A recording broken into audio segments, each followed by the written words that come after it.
Hello and welcome to Starside Chat, the podcast, the weekly podcast for Starside Cafe, the YouTube channel. I'm one of the hosts, Zach Owens, and joining me is Aaron Capo. Hello. How's it going? It's going well. How about you? Pretty good. What have you been up to lately?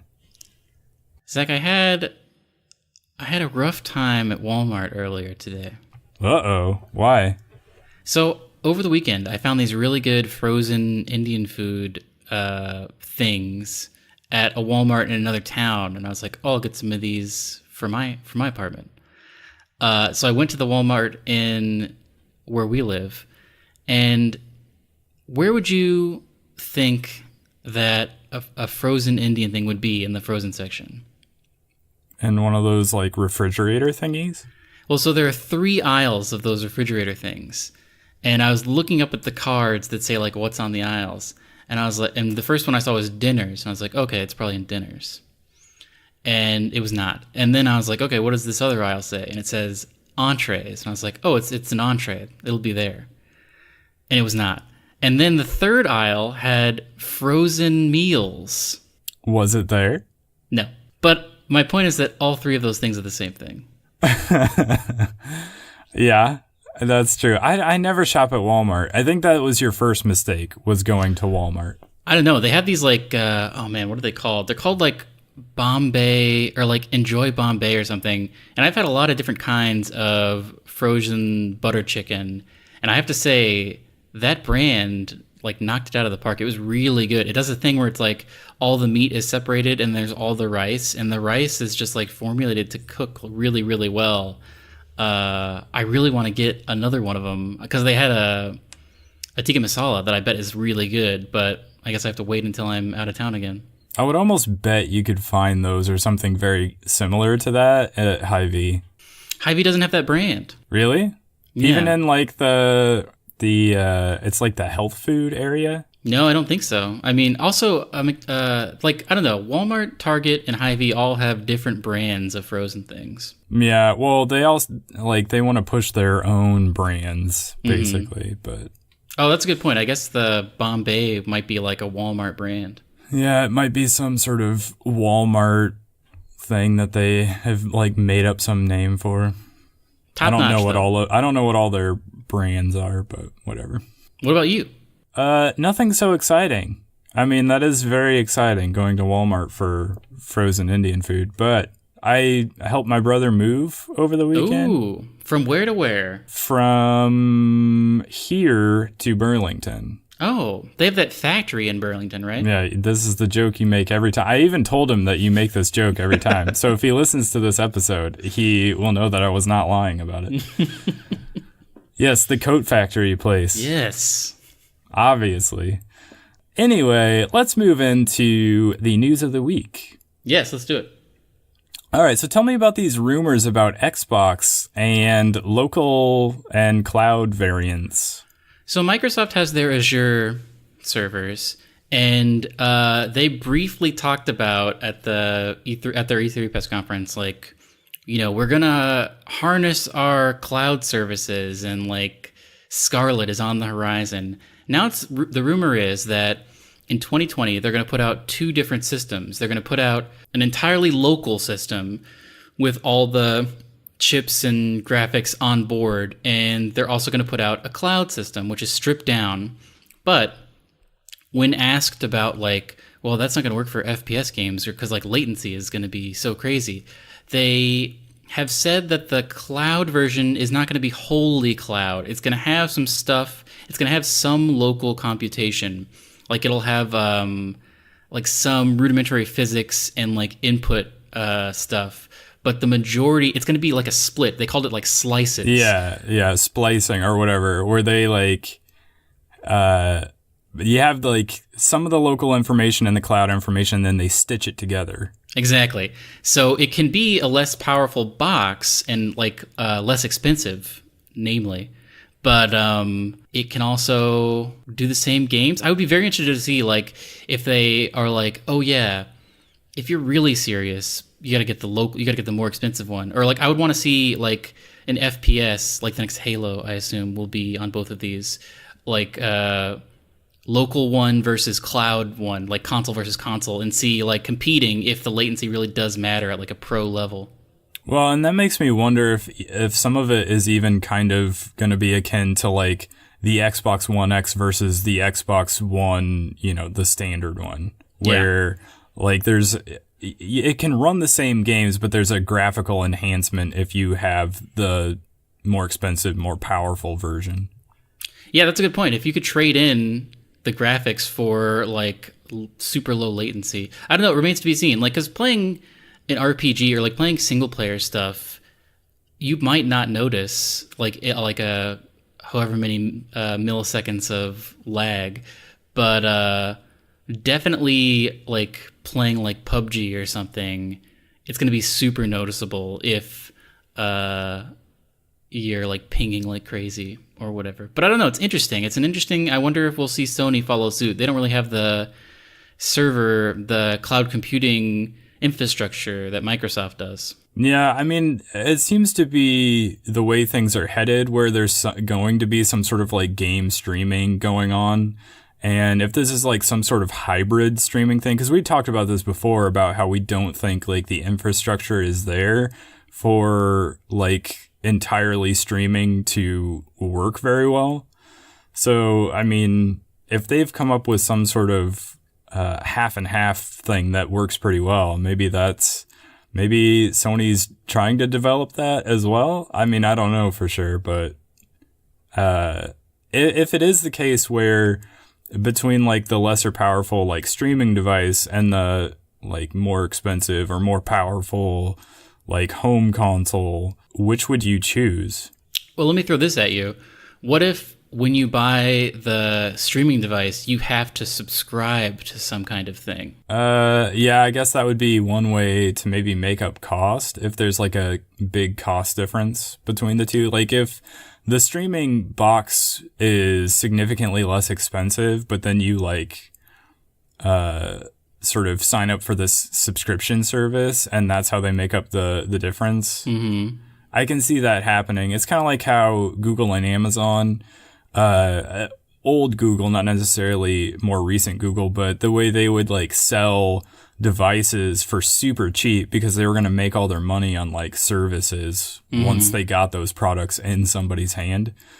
I can see them going towards something like that because it also makes it so that if all the games are online, like they have that service right now. What is it? The Game Pass thing that's like $10 a month. It's so like their new thing. Yeah, so if it's like kind of tied into that sort of a service, they don't have to worry about people like the buy sell trade market right now. Exactly. That's kind of hurting them a little bit. I don't know how much, but they can basically end that going forward. That was their dream. That terrible E3 where they released the Xbox One, where they were like, oh, this is a great idea. And then everyone was like, no, it's not a good idea. And they had to reverse all of their stuff. And now I guess they're doing it in a different way. And I don't know if it'll upset people again. But this could like lead the way for Sony still being like, hey, if you want to trade in games, like here's how you do it. And like doing some cheeky stuff like that. Yeah. I can see them going that direction. So, what else did we have? What was the next thing? Zach, I love Dungeons & Dragons. I've only played a couple of times because I've never been able to get a regular game going. But I have some of the new 5th edition stuff. Like I have the Dungeon Manual, and I have the, what is it called?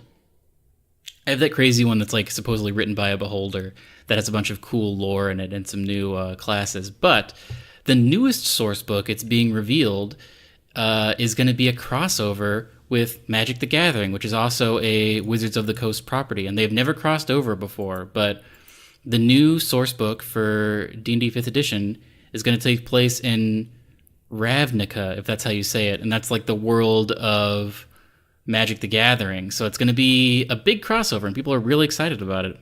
Yeah, these are two things that I basically know next to nothing about. I'm aware that they're like a big deal, but I have no firsthand experience with either of them. An interesting thing about Dungeons and Dragons that I could not wrap my head around when I first started getting into it was like, there isn't really a setting, or there's not really a base setting, sort of.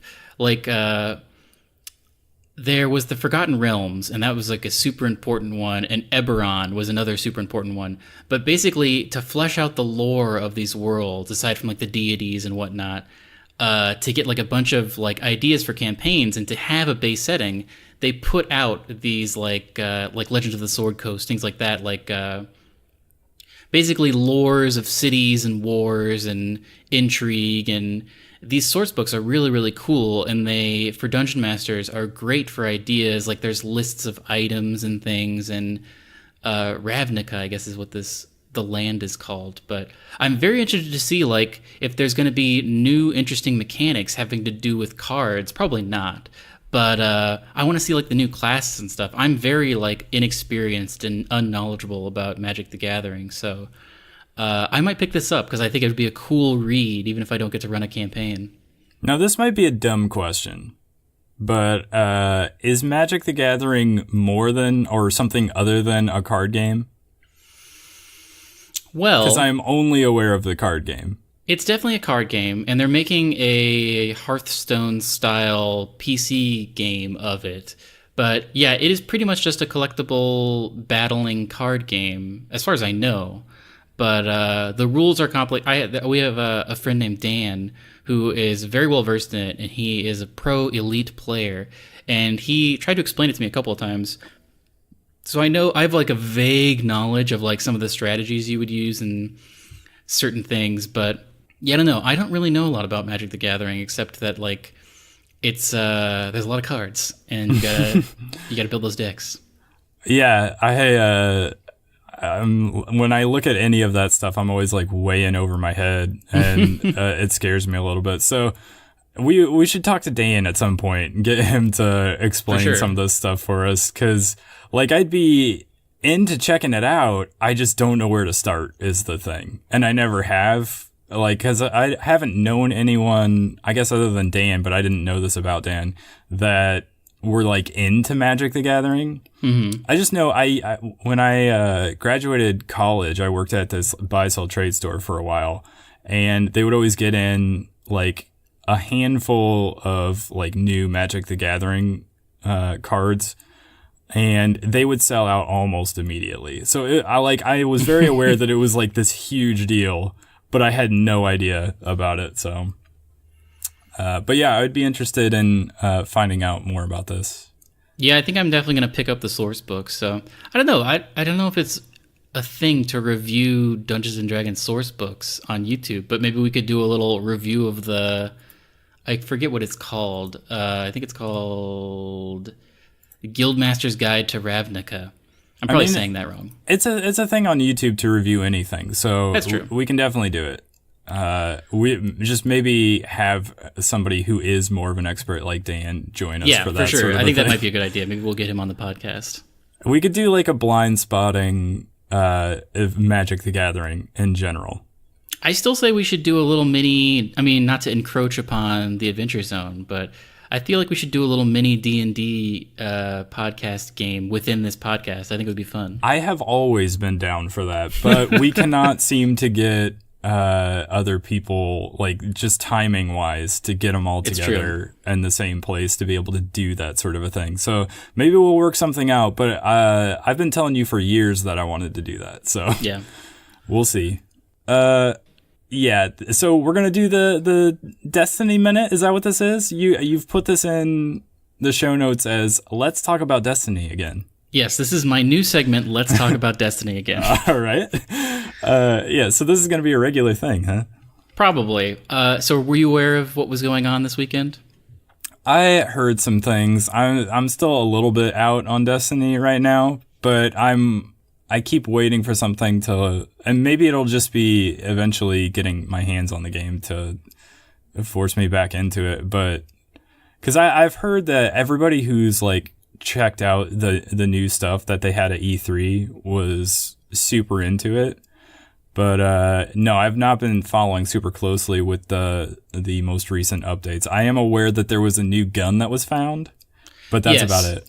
So over the weekend, people started seeing this new public event on IO that was in, I believe, the Oasis area, and it had a named taken enemy.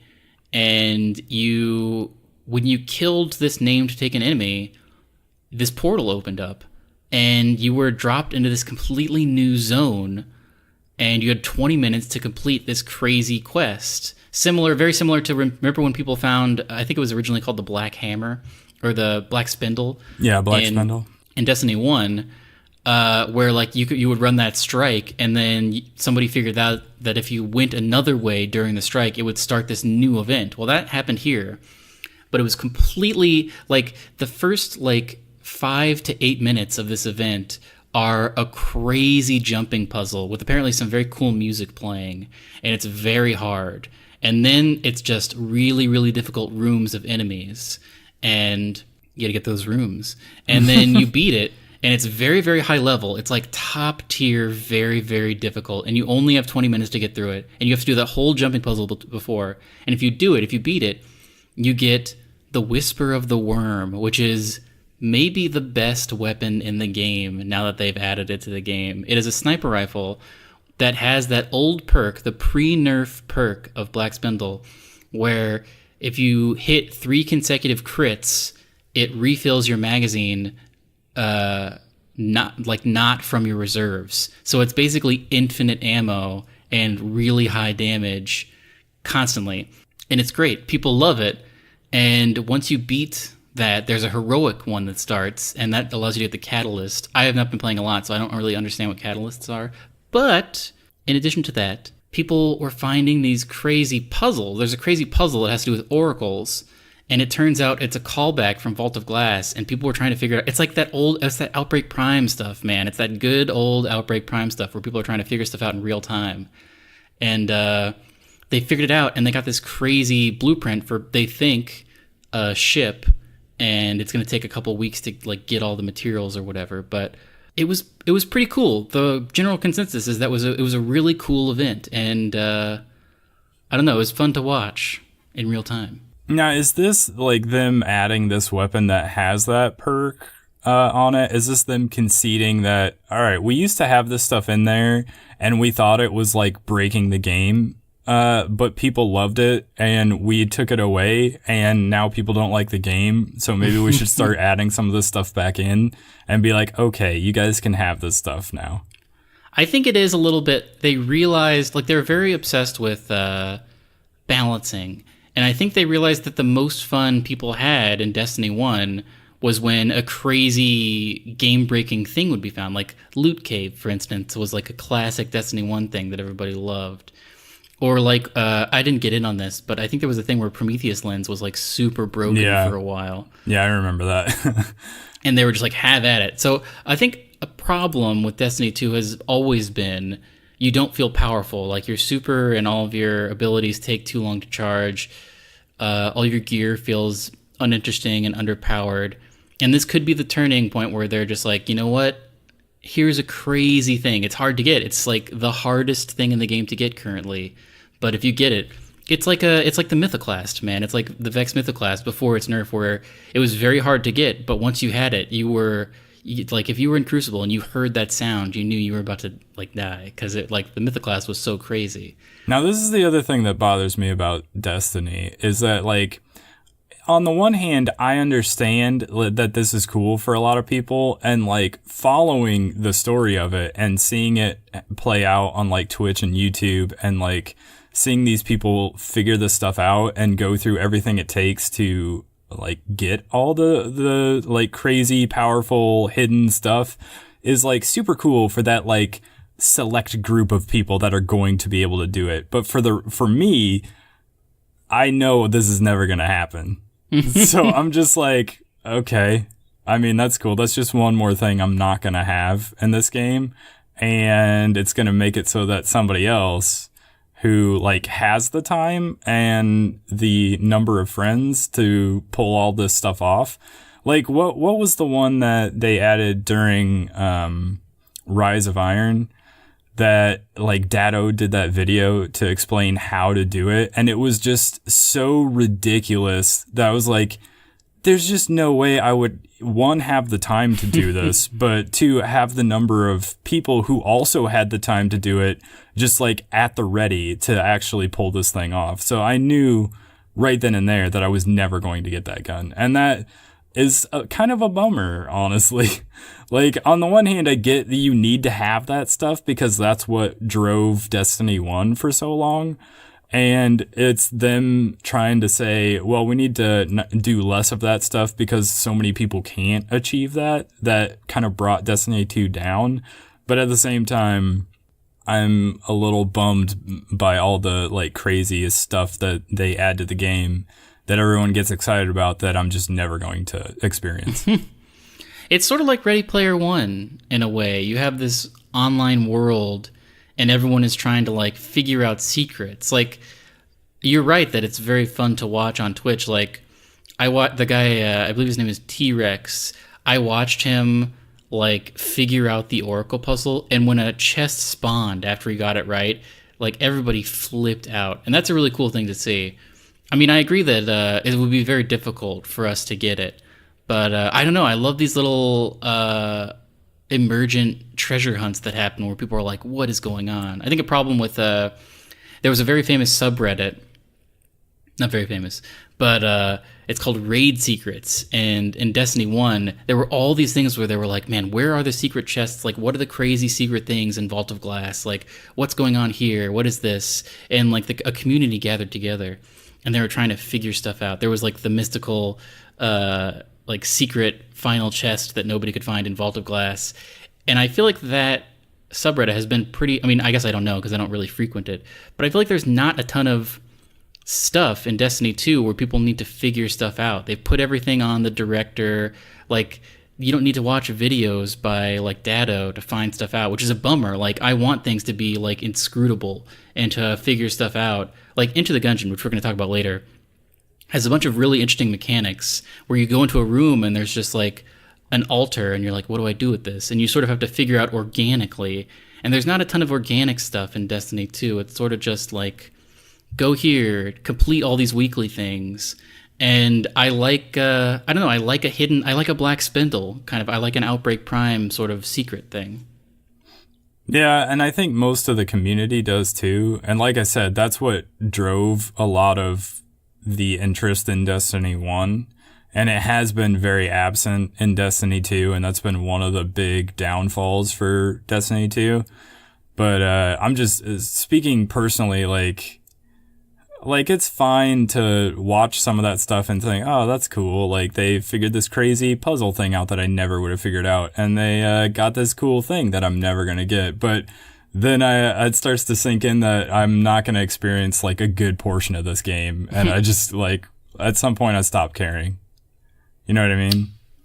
Yeah. Well, we'll see. I'm still interested to see what Forsaken comes out. I mean, there's going to be some live streams where Bungie's going to go over some like mods 2.0 and things like that leading up to, but we're about a month and change away from Forsaken coming out. So I'll be very interested to see. I don't know. I still don't know if I'm going to pre-order it, but I'm interested to watch some reviews, and I think I probably will end up picking it up if people don't like hate it immediately. So I think it's definitely trending towards a thing that people are going to like. And these little things popping up, like these news stories of people finding these like hidden things now, is definitely a step in the right direction. And it's a sign of things to come, I'm going to guess. So I do think like the people that wanted, I guess, Destiny 1 back in Destiny 2, or the feeling that came along with a lot of the stuff in Destiny 1, I do think they're starting to add that back in, and so that'll be very good for those people. I just don't know how much like I can get up for it again after all this time. Because like I said, I tried jumping back in like a week or two ago to like see what was new, and I couldn't get to it without like grinding through all the boring stuff that I left the game to begin with. Mm-hmm. And so I was just like, whatever, it may be too late. Well, should we move on to our feature? Yes. So Comic-Con happened. It did. That's a thing that happened, and a lot of trailers came out during Comic-Con, as they do. So let's talk about the first one, Aquaman. What'd you think about this? It's definitely more bright and seems to have more like personality to it than past DC movies, I would say. Like the CG, like it's hard to say without having seen the whole thing, but from the trailer, it looks like they've gotten better at doing some of the CG stuff than the Justice League movie, which was awful. So maybe they're getting better tech-wise as well. This is also director James Wan. Oh, I like him. Yeah, because he's the Fast and Furious guy, right? Yeah, he also did Star Trek. Yeah, which one was that again? I forget the name of it. Number 3. Number 3. Star Trek number 3 is the one he did. Are you sure? He either did 2 or 3. J.J. Abrams did 1. I think J.J. Abrams did 1 and 2. Oh, really? Yeah. There's no way to know. It's impossible to know at this point. But anyway, yeah, James Wan is great. I think it is because I think he did do 3 because 3 is the one with the motorcycle, and people were like, the Fast and Furious guys putting motorcycles in Star Trek. Oh, that's right. Yeah. Anyway, what's your interest level in this? Not super. I mean, so I never saw Suicide Squad or Justice League or Batman vs. Superman because I hated Man of Steel and it's all just garbage to me. But I saw Wonder Woman and it was fine. It was good, I guess. It was good. I didn't like the very end of it. Yeah, but everything that's kind of where I was at. Exactly. Everything before the end was great, and I like a fish out of water kind of a superhero. Chris Pine was good in it, but I don't know. I like that. The guy who plays Aquaman. You probably know him from Game of Thrones. Yep. But I know him from Stargate Atlantis, where he played Ronan, and he was really cool on that show. I think he's a cool guy in general. So I'm pro him having a great time, and like I'm pro him having success. So I mean, I don't know. I hope this does well. It seems like DC is kind of just throwing stuff at the wall. So it could very well be that if this does well, we'll just get some more Aquaman stuff, and we don't have to deal with him talking to Superman and Batman.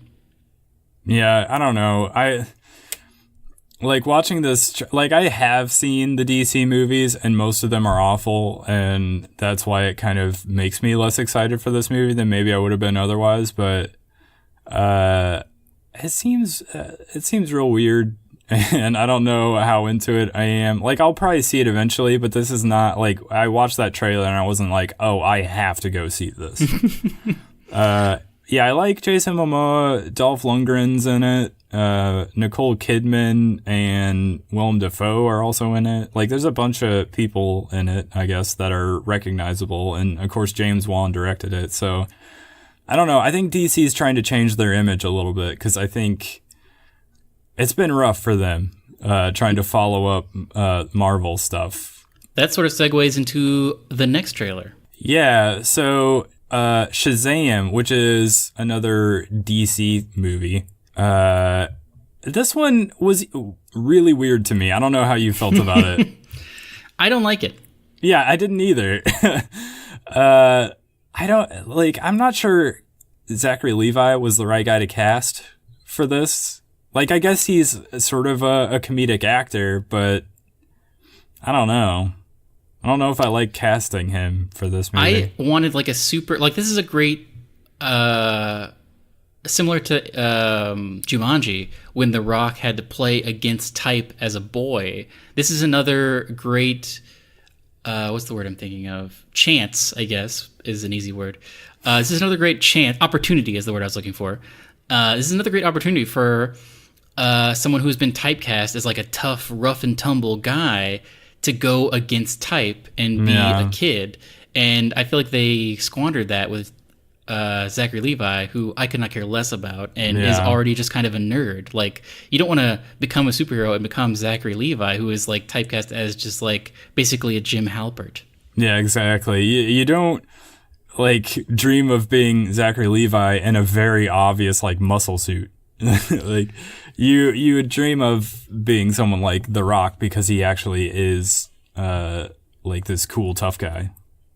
I'm also not really into like him becoming a completely different person when he hulks out or whatever, for whatever reason. I don't know. I don't like that. He's not like, you basically get rid of the child character, whatever. I don't know. Like, something about that rubs me wrong. I don't want CGI, but, I mean, it's like big, right? But there's like zero chance anyone's going to figure out, like, his mask is never going to fall off or whatever. You know? Yeah, I don't know. Like, I think I laughed at one point during the trailer, so I guess I can't say I didn't laugh at it, but I don't know. I'm not into it. I didn't think it was that interesting. I thought it looked kind of dumb. But I think this and Aquaman is DC trying to go for that lighthearted comedic tone where the colors are much brighter. It's not this like grim, dark, dour visual aspect as well. So they're trying to change it up. I don't necessarily love the what they're doing. Maybe they're overcompensating. I don't know. So one pro about this is I'm pretty sure Shazam is associated with Black Adam. Am I right about that, or do you know what I'm talking about?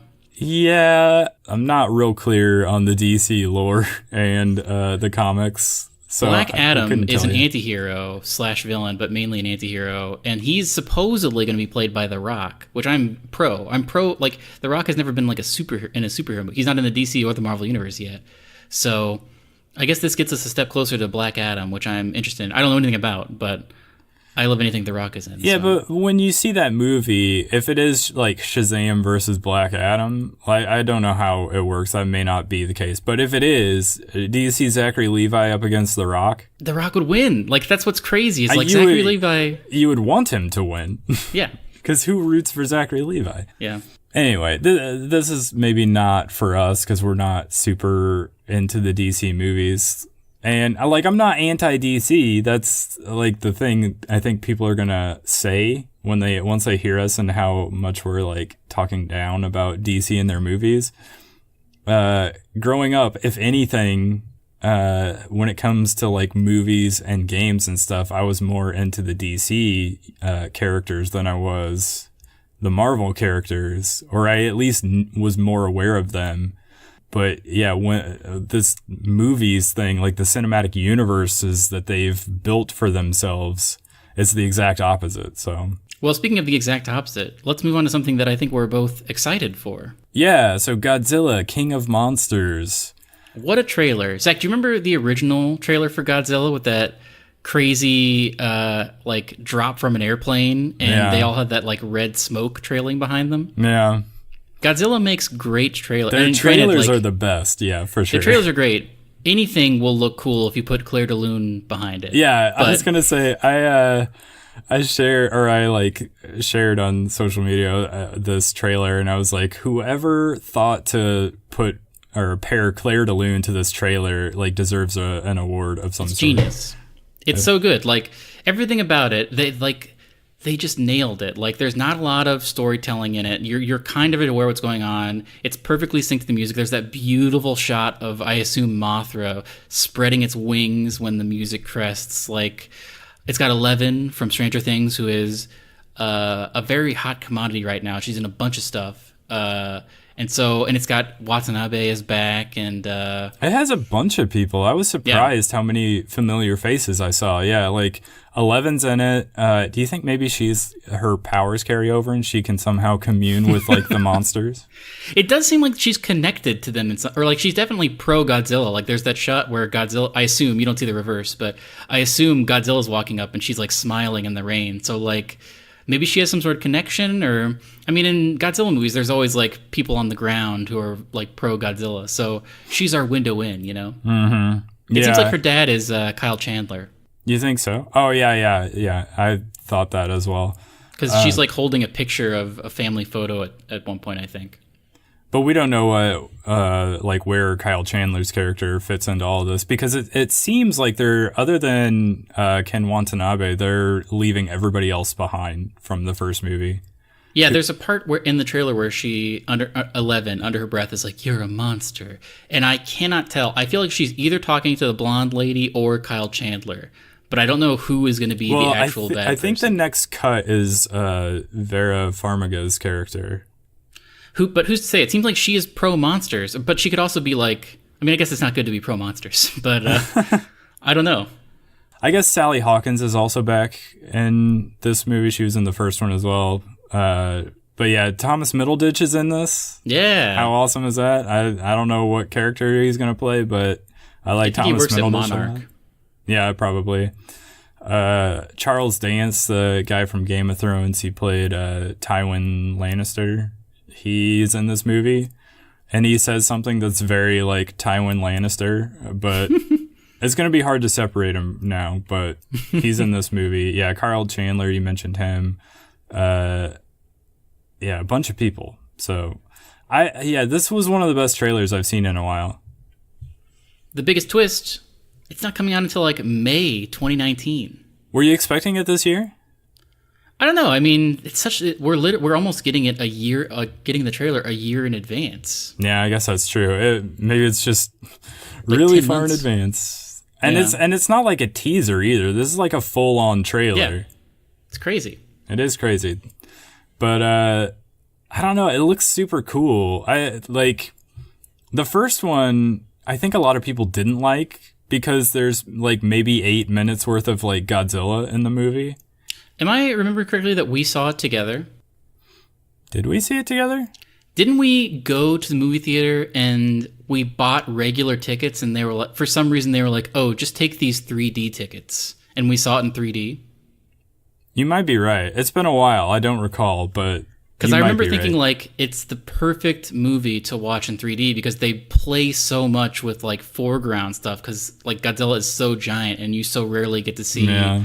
Like, the fact that he's so big, they do a lot of, like, tilt shifting and whatnot. And so it's a great movie with perspective to watch in 3D. Yeah, I think, so the first movie, they tried to really make it about, like, the human characters, and you're seeing everything from their perspective, which I thought was a good idea. That's a better way to go about doing a Godzilla movie, because it's going to be hard to like follow Godzilla's perspective. So like it's always about like maintaining the perspective of like the people in the world. Mm-hmm. But the thing is their human characters just weren't that interesting or likable. I don't know. I didn't care about like, I don't know. I don't remember the actor's name. He was in one of the Marvel movies as yeah. Well, so it was crazy because yeah, he was Quicksilver and he was dating Scarlet Witch, and then they were both in. They were both in Godzilla and the Marvel movie. Yeah, they were a relationship in one and like siblings in the other. Yeah, which was kind of weird, but yeah, I just don't think that actor was quite good enough to carry that, but also they didn't quite give him enough either.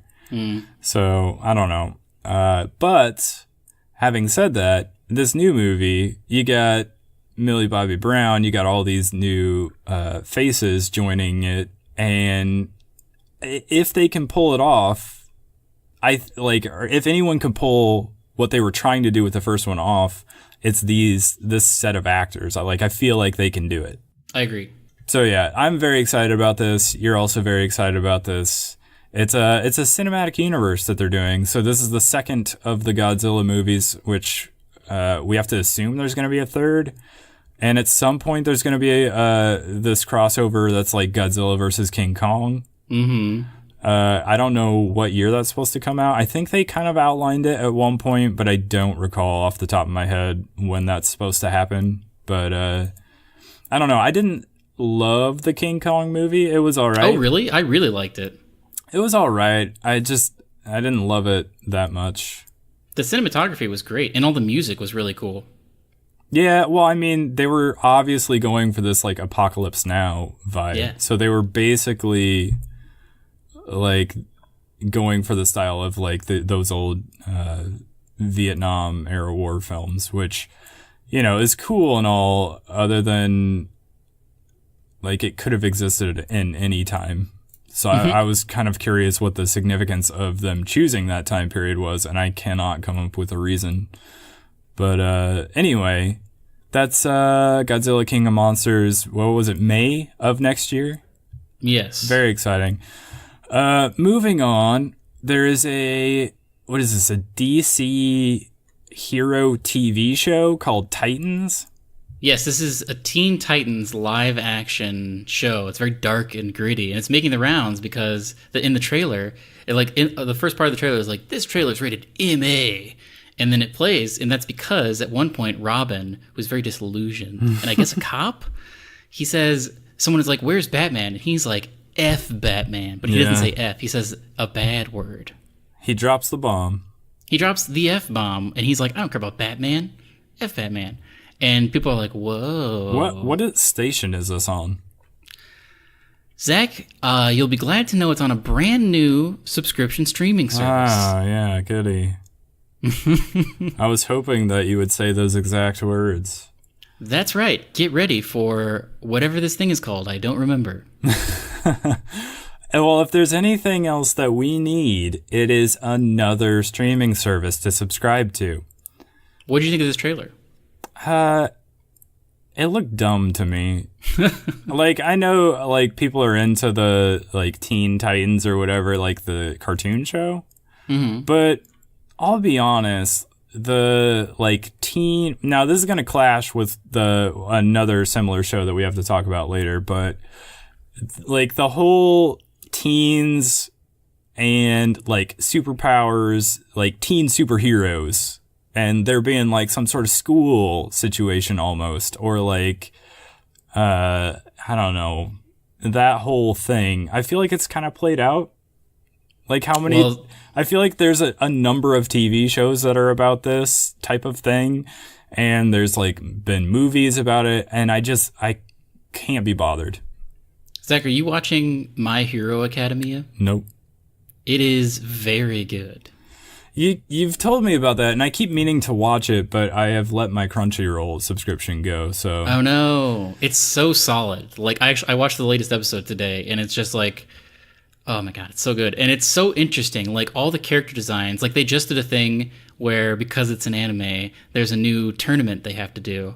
A bracketed style tournament. Tournament is what I say. I say tournament. Right. But, so they just, like, they're their own school of superheroes, and they've just come into contact with 2 other schools of superheroes. So we just got a ton of more people, and they're all interestingly designed and have interesting superpowers, but... Yeah, My Hero Academia is perhaps the best iteration of what you're talking about that's happening right now. Well, like, so in movies, there's been, like, the X-Men series. There's been there's been TV shows like One Punch Man. We're not talking anime. We're talking like... I'm talking superhero culture. You're talking... Like a world of superheroes. Okay, but you keep mentioning animes, which I'm fine with. But, like... The TV shows, like the what's that TV station, WB? Like, think those types of shows that are like, here's another sort of X-Men, like, live action, like, teen hero show. I feel like there's been a bunch of them, and this looks like just another one of those, and I'm not into it. Well, Arrow has been... I think Arrow was what they realized was like, oh, we can do this for super cheap, and it's going to be super popular. Because Arrow is basically Batman. Yeah, but that's... Mixed with, like, County Monte Cristo. But that's, like, less, like, teen-based. Like, I don't... Like, maybe he is a teen. I don't know. I haven't seen all of that show.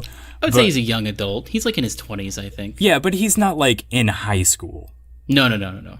Yeah, and so, like, I can't confirm, but it definitely seems like the vibe I got from this Titan TV show is that they were, like, teens. It seems to me like Robin is like a cop. He might be. I don't know. Although, I will say, when I was out on the 4th of July, the police department had these kids that they had enlisted called police explorers, and they gave them all radios, and they had them wandering around, kind of just looking at stuff. So it could be that Robin is some sort of teen explorer police officer. Do you think that these teens you saw had superpowers?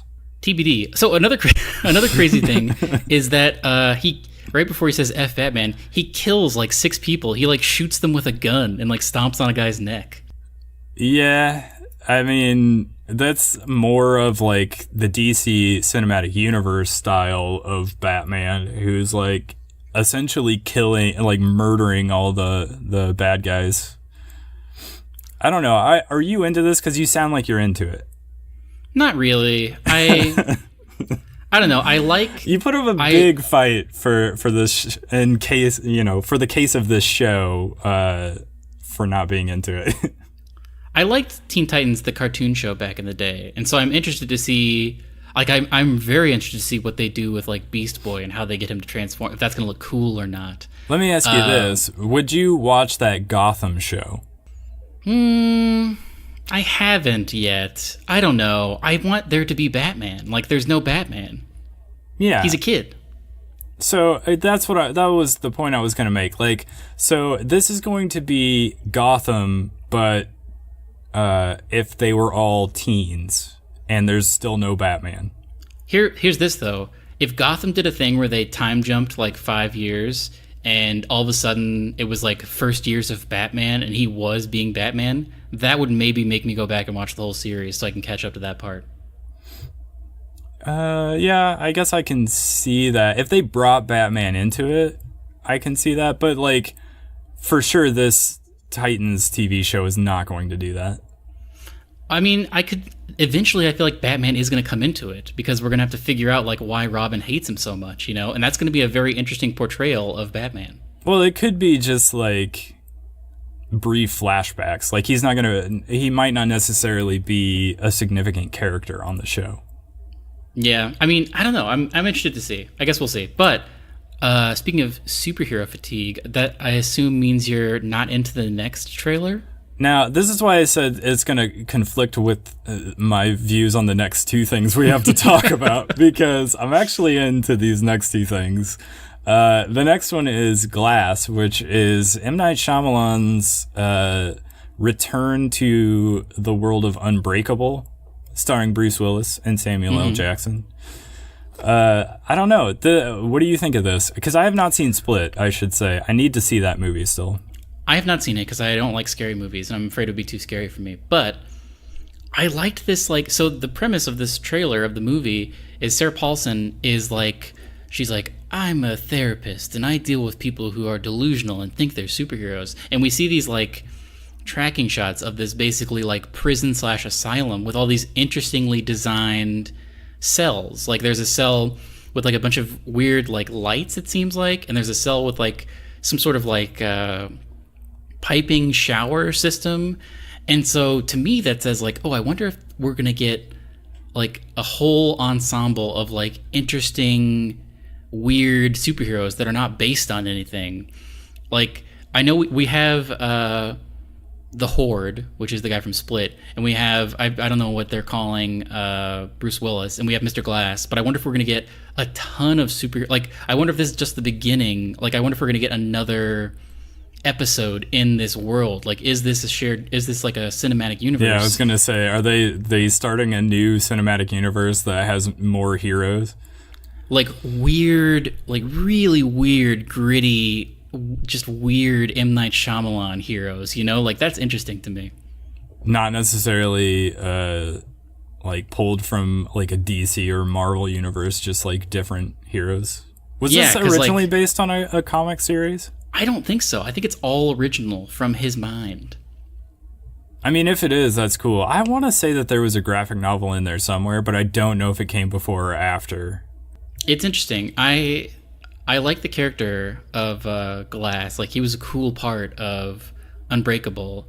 And I don't know, I'm interested to see. I also love a thing where someone is in, like, a prison or an asylum, and they can break out at any time, but they're just like staying there for some unknown reason. Like Bruce Willis could definitely bust out of there with his super strength, but yeah. So I was gonna ask you, do you think that in order to get out, Bruce Willis has to work with them, and then once he gets out, he like realizes he needs to stop them because Mr. Glass and the other guy have like teamed up, and they want to cause mayhem?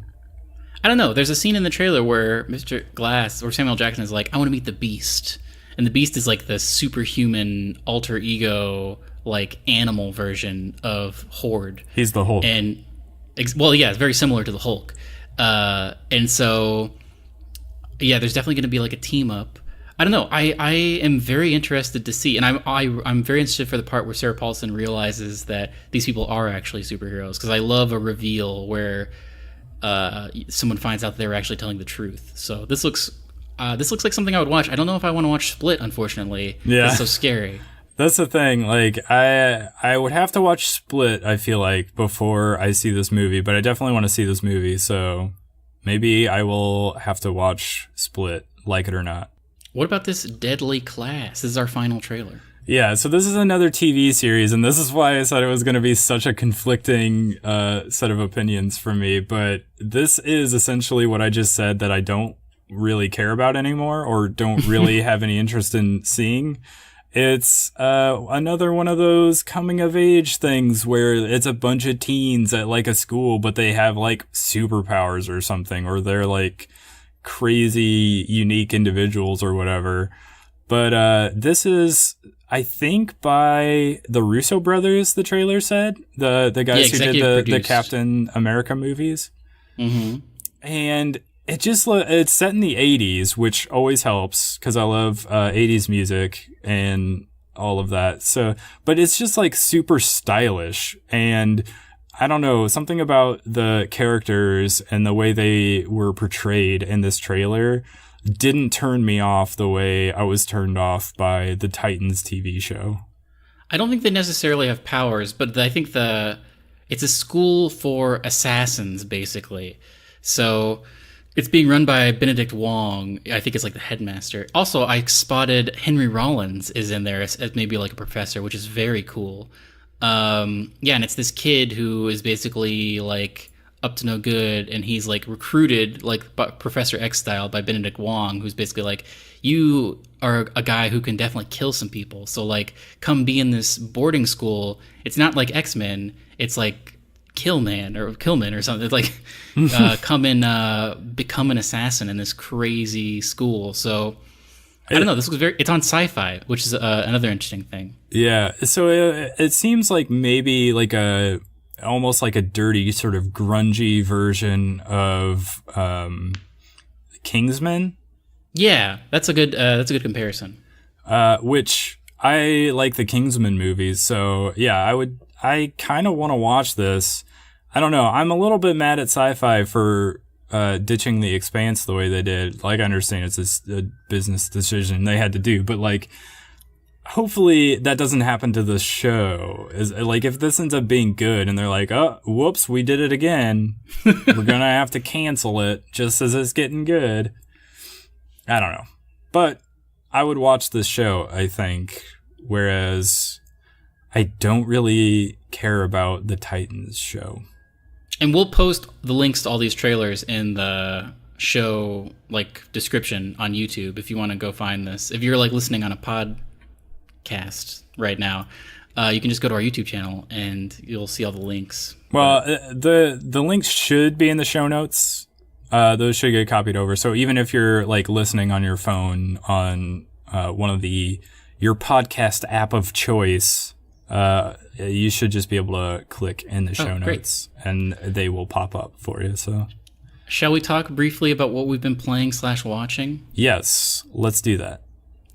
We're going to do a video on this later this week. I've been playing a ton of Enter the Gungeon Advanced Dungeons and Dragons. I have it on PC, but it's half off on Switch right now. It's like $7 on Switch. So I bought it for Switch, and I've been playing it, and it's great. They added so much stuff. They added a ton of new guns and levels and enemies and new mechanics, and everything about it is great. It plays great on Switch. The Switch version is apparently a lot easier because it's like I mean, it's more difficult to play on controller, to be sure.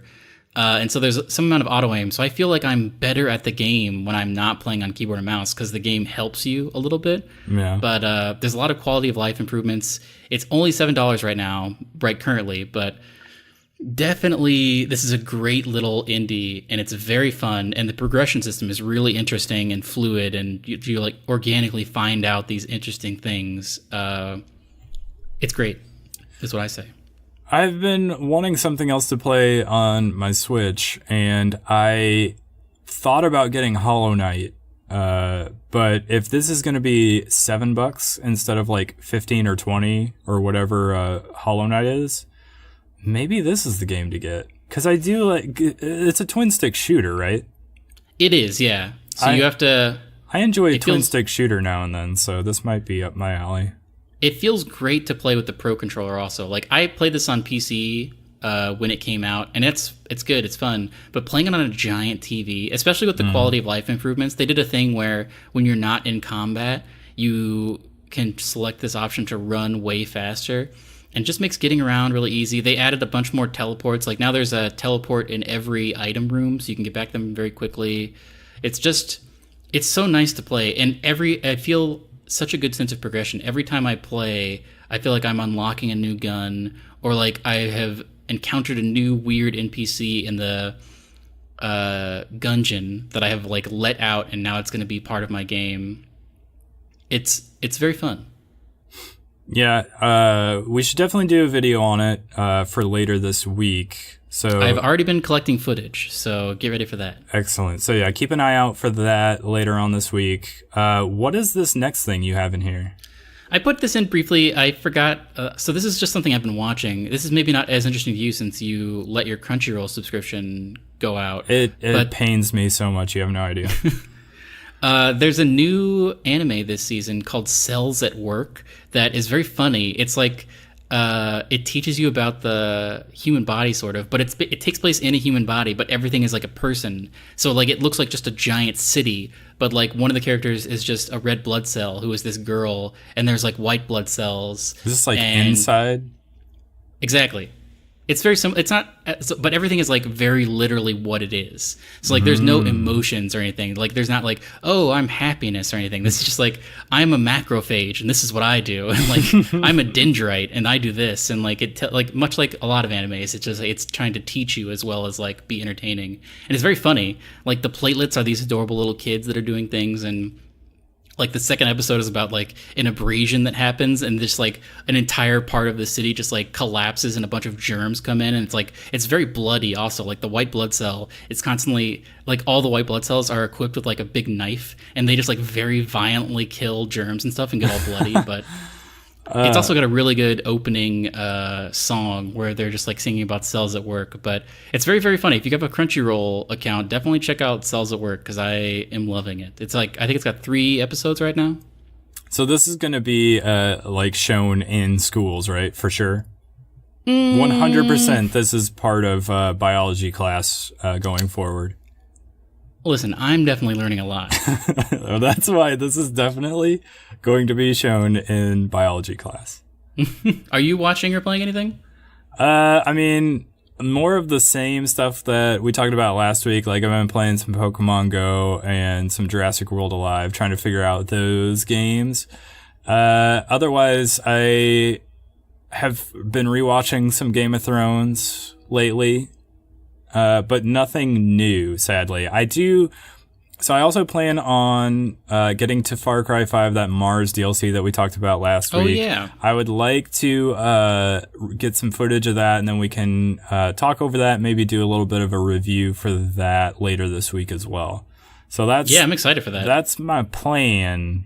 I just we need to enact that plan. So I think that about wraps it up for this week. It does. Follow us on Twitter and Google Plus and Instagram and wherever else. If you're listening to this as an audio podcast, follow or subscribe to us on YouTube. Or if you are watching this on YouTube, like, comment, and subscribe, and then check us out. Check out the audio version on your podcast app of choice. And send us an email at starsidecafe@gmail.com with questions, comments, discussion topics, any of that sort of thing. And we'll get to it on the next show. Cool. We'll see you next time. Goodbye. Goodbye.